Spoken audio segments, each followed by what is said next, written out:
ചെയ്യുന്നു. ഇനി ചോദ്യങ്ങൾ ചോദിക്കേണ്ട അവസരമാണ്.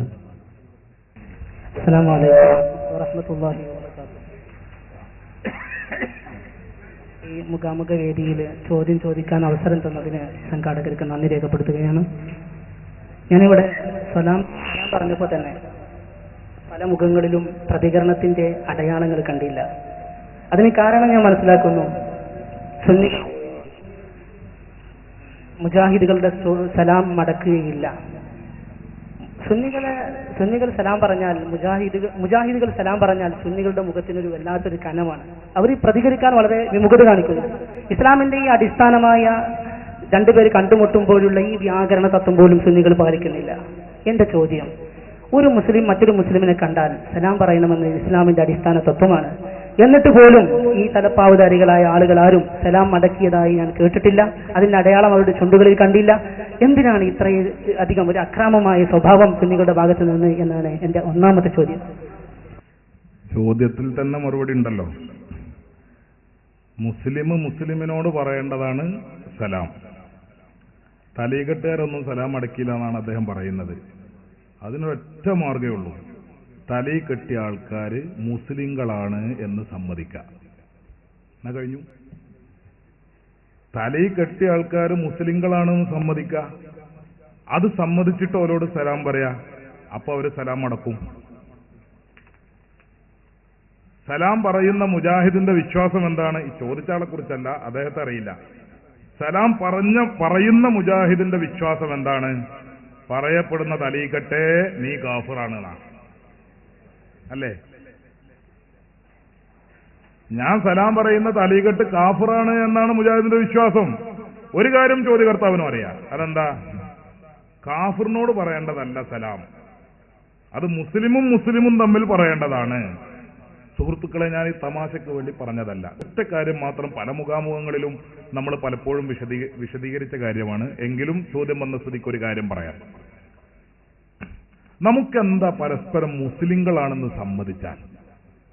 അല്ല, അങ്ങനെ ഒരു കാലാണല്ലോ ഇപ്പോൾ. എല്ലാവരും ഇങ്ങനെ സൗഹൃദത്തിലും സ്നേഹത്തിലും ഒക്കെ കഴിയുന്ന ഒരു കാലല്ലേ. പ്രബോധന പ്രവർത്തനങ്ങൾക്കിടയിൽ അല്ലെങ്കിൽ ആദർശത്തിനിടയിൽ ഒരുപാട് വളരെ വലിയ അന്തരമുണ്ടാകുമ്പോൾ പോലും സമവായത്തിന്റെ വഴി എവിടെയെങ്കിലുമൊക്കെ കണ്ടെത്താൻ കഴിയുമെങ്കിൽ അത് കണ്ടെത്താൻ ശ്രമിക്കുന്ന ഒരു കാലമാണല്ലോ ഇത്. ഈ കാലത്ത് പോലും പരസ്പരം മുസ്ലിങ്ങളാണെന്ന് സമ്മതിക്കാൻ എന്താ മുജാഹിദിനൊരു മടി? മുജാഹിദ് എന്തുകൊണ്ടാണ് ജമാഅത്തെ ഇസ്ലാമി മുസ്ലിങ്ങളാണെന്ന് പറയാത്തത്? ഞാൻ ആ വിഷയം പറഞ്ഞു പോയാൽ നീണ്ടുപോകും. സാന്ദർഭികമായ ഒരു കാര്യം പറയാം.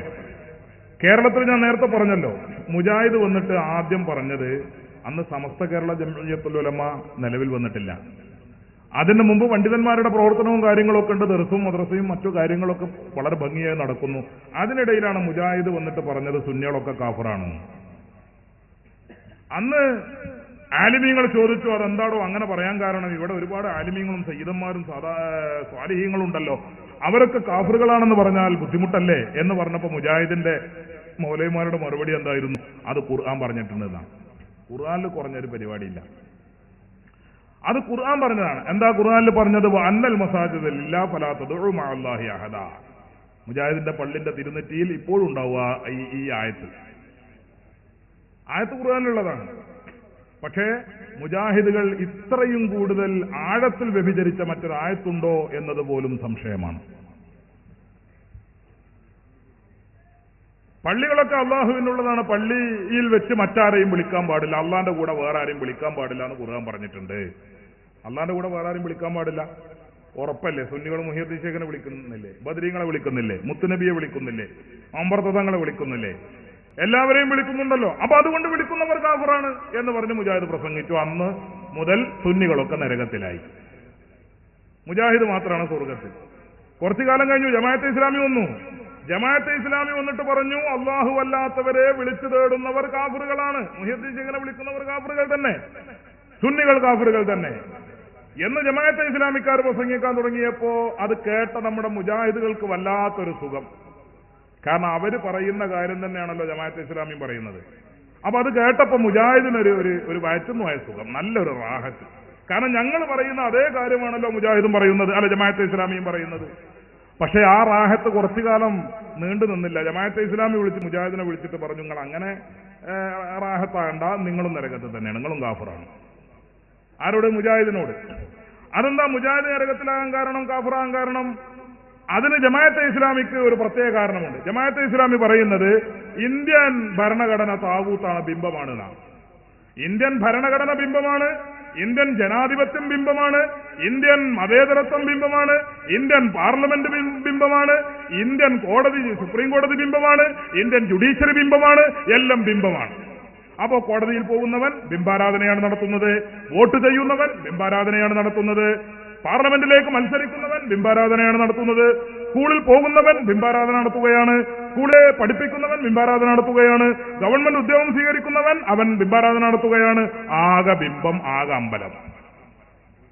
ഇതൊക്കെ ചെയ്യുന്നവരാണ് കേരളത്തിലെ മുജാഹിദുകൾ. പാർലമെന്റിൽ മത്സരിക്കുന്നുണ്ട്, അവസരം കിട്ടിയാൽ വോട്ട് ചെയ്യുന്നുണ്ട്, ഉദ്യോഗം സ്വീകരിക്കുന്നുണ്ട്, ഇന്ത്യൻ കോടതിയെ സ്വീകരിക്കുന്നുണ്ട്. അതുകൊണ്ട് ഇതൊക്കെ ചെയ്യുന്ന മുജാഹിദുകളെ നിങ്ങൾ കാഫിറുകളാകുന്നു എന്ന് പറഞ്ഞു ആര്? ജമാഅത്തെ ഇസ്ലാമി. അങ്ങനെ 940 മുതൽ ജമാഅത്തെ ഇസ്ലാമി രംഗത്ത് വന്നപ്പോൾ മുജാഹിദും നരകത്തിലായി, സുന്നി നരകത്തിലായി. പിന്നുള്ളത് ആകെ ഈ ജമാഅത്തെ ഇസ്ലാമിക്കാരും മാധ്യമം പത്രവും മാത്രം സ്വർഗത്തിൽ. കുറച്ചു കാലം കഴിഞ്ഞു ചേകനൂർ മൗലവി വന്നു. ചേകനൂർ മൗലവി വന്നിട്ട് പറഞ്ഞു, സുന്നികളേതായാലും നരകത്തിന് നേരത്തെ കോയിക്കളമാരി ഒരു നരകത്തേക്ക് തന്നെ ഉള്ളതാണ്. പിന്നുള്ളത് ഈ ജമാഅത്തും മുജാഹിദും ആണല്ലോ, ഞങ്ങൾ തൗഹീദിന്റെ ആളുകളാന്ന് പറഞ്ഞ ആൾക്കാര്. അവരെ വിളിച്ചിട്ട് ചേകനൂർ മൗലവി പറഞ്ഞു, നിങ്ങളിപ്പോ സുന്നികളൊക്കെ നരകത്തിലാണെന്ന് പറയുന്നുണ്ട്. അതിന് കാരണം എന്താ? അവർ അള്ളാഹു അല്ലാത്തവരെ പള്ളിയിൽ വെച്ച് വിളിക്കുന്നു എന്നതാണ്. അതുകൊണ്ടാണ് സുന്നികളെ കാഫിറാക്കിയത് ജമാഅത്തും മുജാഹിദും.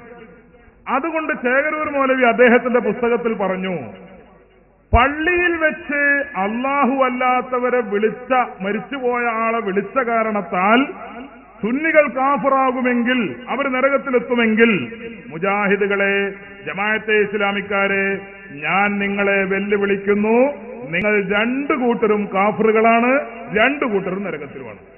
ആര്? ചേകനൂർ പറയാം.